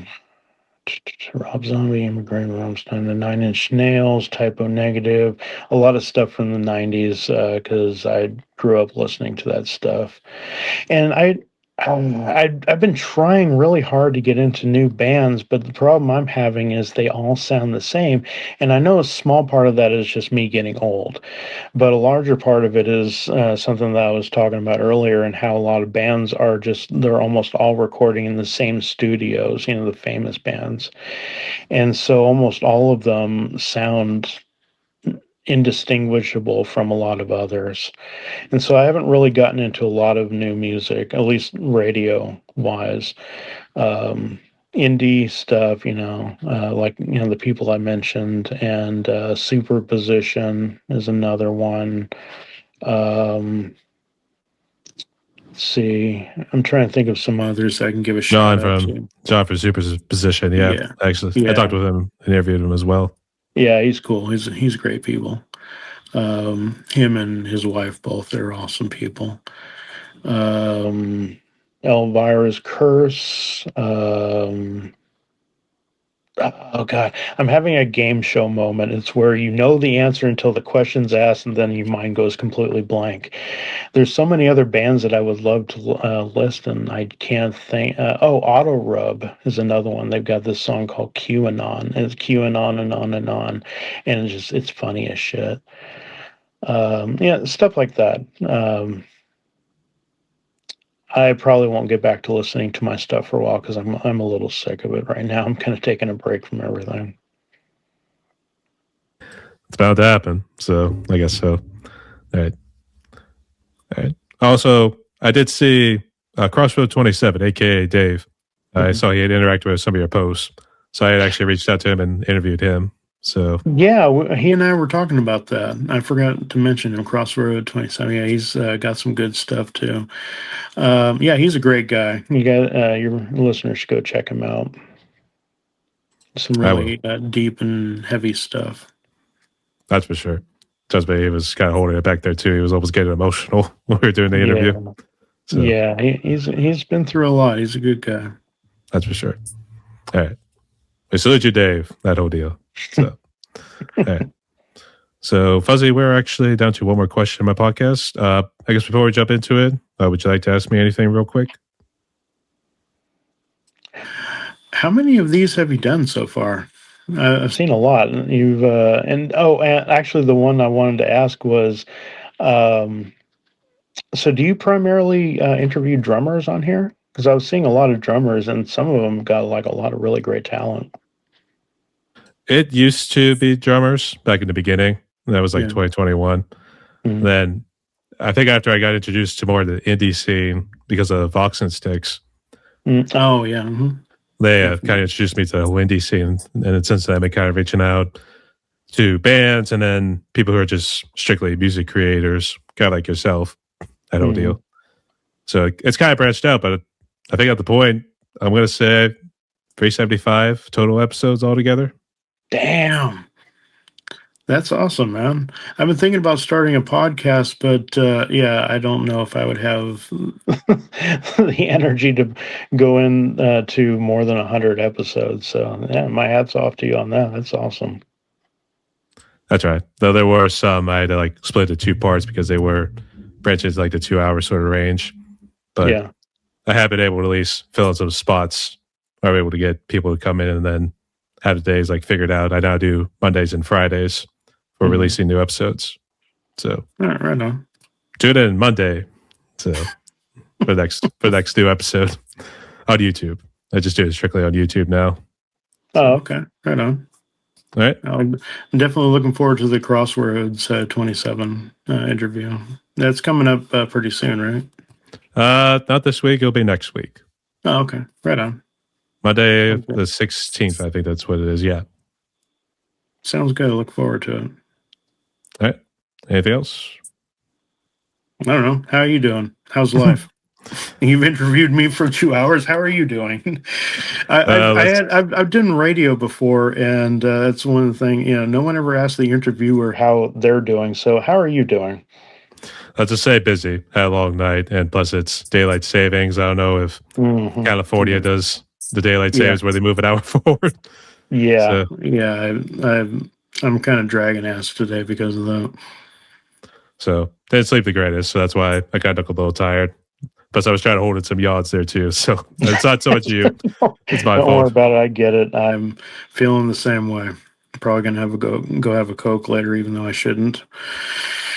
Yeah, daylight savings time doesn't make any sense to me, but yeah, I get it.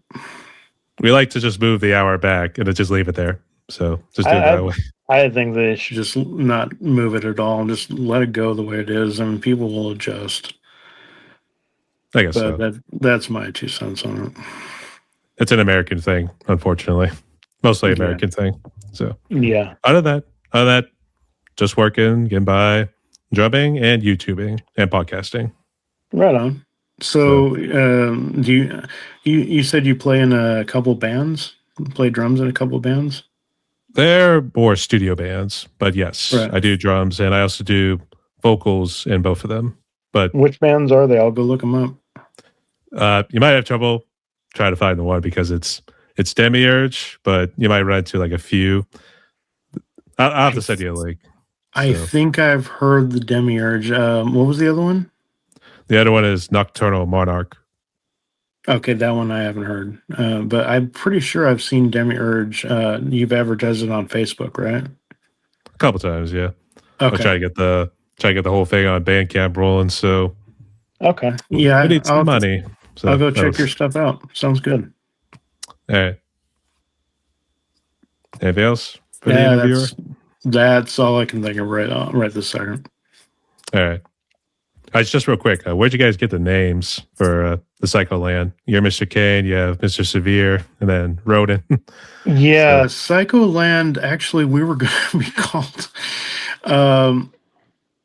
We couldn't think of a name at first, and so we were scraping the bottom of the barrel at this point. And I said, well, why don't we call ourselves Jackhammer Jesus? Which I'm sure most of your viewers aren't going to be aware of this, but it was a dildo shaped in the form of Jesus crucified on the cross, and it was sold by a company that's no longer around called Divide Interventions. They sold all kinds of religious shaped dildos. And I thought about it for a little bit. It was funny, but a couple things stood in the way. Number one, most people aren't going to understand what the hell we're talking about. And number two, I thought about green Jello and how they became wildly popular, but then they got sued by the Jello company, and so now they go by Green Jelly, and after they changed their name, they were less popular. So I was like, I don't want to get sued. So we changed the name to Jackhammer Mary. And I'm so glad we did not keep that name. I really. And the hurdles for that were I was pretty sure that people were going to listen to it, the music, and go, well, where's Mary? Why is there a guy singing when there should be a chick singing? So we scrapped that one after about a month, and I had already written the song Psycholand, which is on the first album. And I was, we were brainstorming. I couldn't think of everything or anything. And so sometimes whenever I try to think of either an album title or whatever, I'll write down a list of all the songs that we got going on. And then I'll just try to think of a concept from there. And the whole time I kept thinking, or as I was thinking, I kept staring at Psycholand. I was like, dude, man, that would make this a badass band name. But my problem is I don't like most bands who put out excuse me, they'll put out a song that's with the same name as their band name. Almost every time someone does that, the song sucks, like horribly sucks. And so I was worried that we would fall into that, but we couldn't think of anything else, and I'm like, dude, that's one hell of a badass band name. So I went out and checked Spotify and a bunch of other places to make sure no one else had it, and I was surprised as shit nobody else had it. So, yeah, we just ran with it, and I'm really glad we did because I've had several people say that they checked out the music just because of the band name. So, thank God I changed that stuff. And for Fuzzy Death Machine, it's actually named after my dog.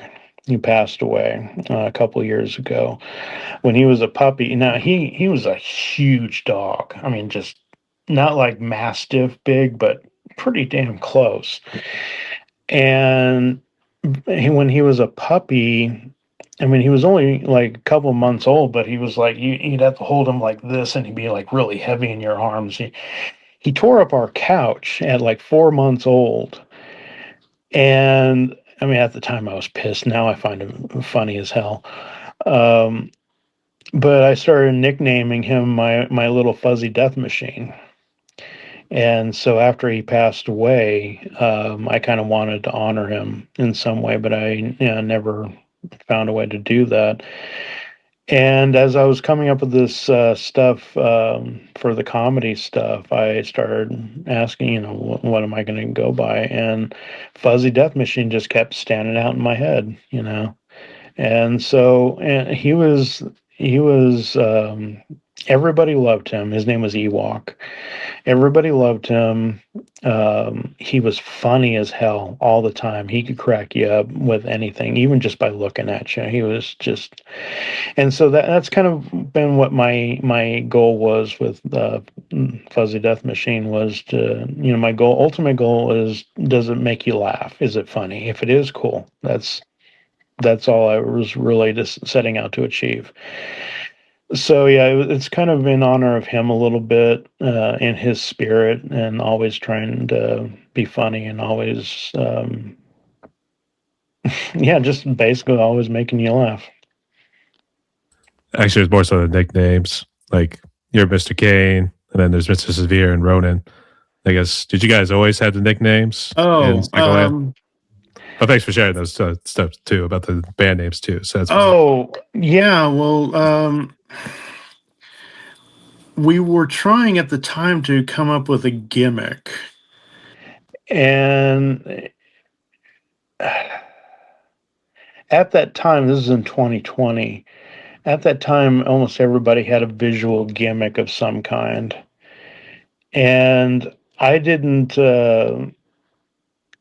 I had just gotten divorced, and I didn't really want to have anything to do with my ex. I didn't want her come find me or whatever. I didn't think she would, but at the time, it was such a strong emotional moment in my life that I wanted to be as far away from her as I possibly could.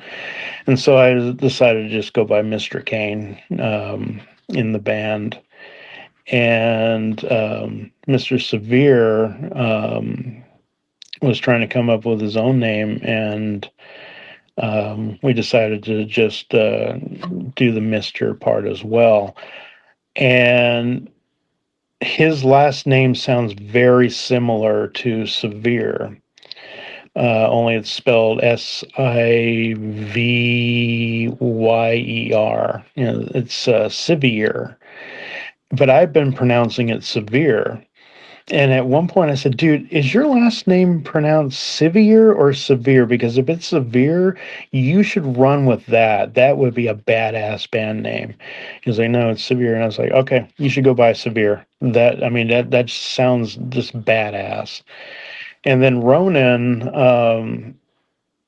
I think he was going to go by Axeman. And that stuck for a couple months, but at one point I was like, "Is Ronan your real first name?" He was, "Yeah," and I said, "Dude, you should go with Ronan. That is such a cool name. That is such a badass name." So he went with that. And so yeah, that's kind of the origin. A lot of our stage name type stuff was an afterthought.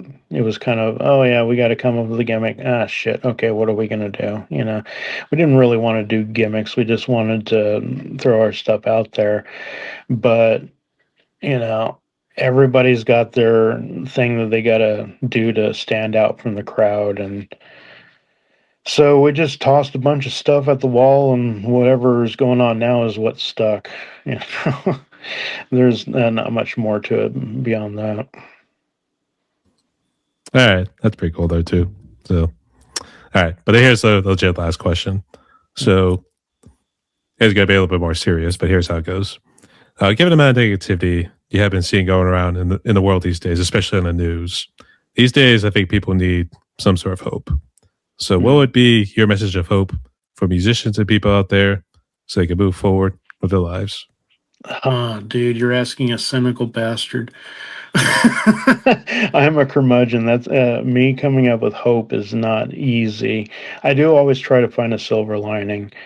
Um, for musicians, what I have learned, what gives me hope. What gave me hope a lot in the beginning was actually statistics. It eventually occurred to me that there are about 8 billion people in the world. So statistically, there's going to be at least one other person in that world who will like your stuff. You just got to find them. And also, statistically, it's probably going to be more than one person. But that always gave me hope because now my attitude is generally is like, do you like my stuff? No? Okay, then you're not my target demographic. What's my target demographic? People who like my stuff. So I go out and I find them. That is what has kept me going for the longest time. That and also a very thick skin.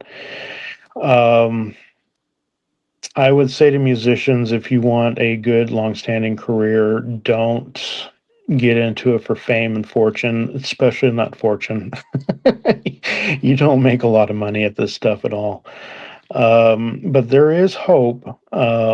If you can find a way to stand out in a positive way that people will remember you by, not one of these diva type people who act like a jerk off or whatever.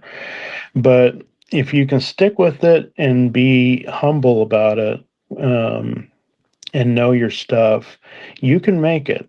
You just anytime you get negative feedback, just remember that's their opinion, and we all know about opinions and assholes. So you gotta just remind yourself that if they tear into you, that's not your problem, that's their problem. They are having a moment, they are having a mood, they are taking their stuff out on you, and their opinion doesn't mean that that's reality. It's just that's how they feel about it. So don't listen to that shit. If you want a broad appeal to your stuff, then you should refine it to where it has a broad appeal. But if you don't care about it, then who gives a shit? Find the people that will like it and just keep going. And that is a silver lining, even though it doesn't seem like it a lot. Because the best way to get through this, and I know that this from experience because I did 10 years in this other band, and that other band sucked compared to Psycholand. But what I learned in that is that even with shitty music, you can still find a following. You have to keep going. You got to keep trying, keep polishing, keep working, and you will find people. It's just a matter of how much work you're willing to put into it. Now, positivity in life, oof, with the world on fire, I don't know, man. Um, It's always like this is the best I could do at this point. So No, there's silver linings. I'm just trying to think of what I usually. I mean, people are generally good. I mean, I don't usually feel that way a lot because we see a lot more of the bad in the world right now because that's what makes money monetization on online, and it's what gets clicks and all that stuff. But people are basically good, and people basically just want to be left alone, and they want to live in a world that um, not only takes care of them but takes care of their neighbors and so on. Um, Regardless of how you feel about current things going on, and I'm trying really hard to stay out of the politics subject, good always prevails eventually. Just kind of like with the music career thing, good with longevity always prevails. But you got to keep going, and you got to keep fighting. You got to keep everything in life, especially the shitty moments. It comes in cycles. Um, One side wins for a while, then another side wins for a while, and then it goes back and forth, and sometimes a third side comes in, whatever. But it almost always settles down to an equilibrium.